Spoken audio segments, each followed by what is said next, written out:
CNN10 script, Sunday, August 11th, 2024, script 107, The Collapse of Affordable Internet, May 3rd, 2024.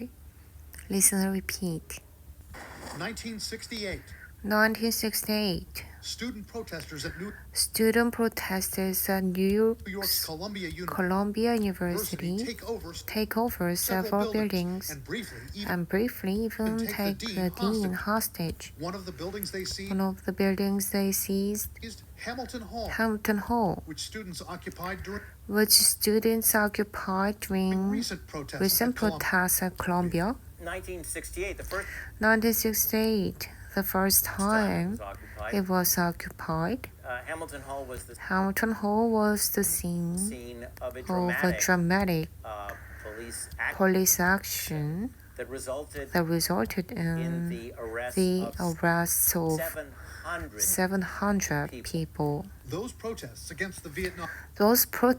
against the Vietnam War have been taking place for years on college campuses across America and would continue for a few more years from Columbia to Cal Berkeley to Kent State. In 1969, student protesters at Harvard took over and occupied University Hall, marching school officials out of the building. The primary difference between them and now the scale of the violence. While skirmishes have broken out at UCLA and some other campuses during the current demonstrations, these protests have been for the most part peaceful.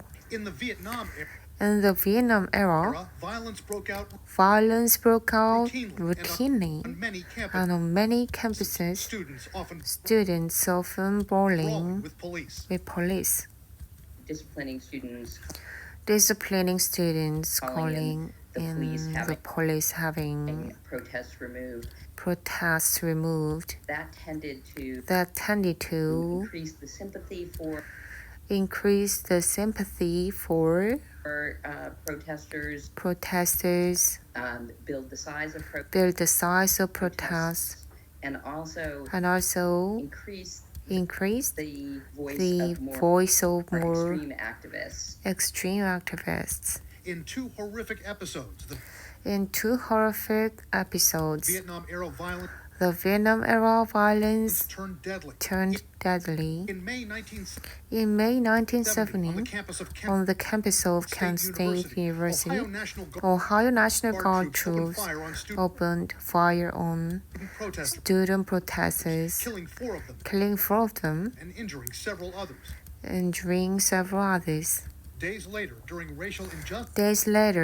racial injustice protests at Jackson State College in Mississippi, police fired at a dormitory, killing 2 students and injuring a dozen others.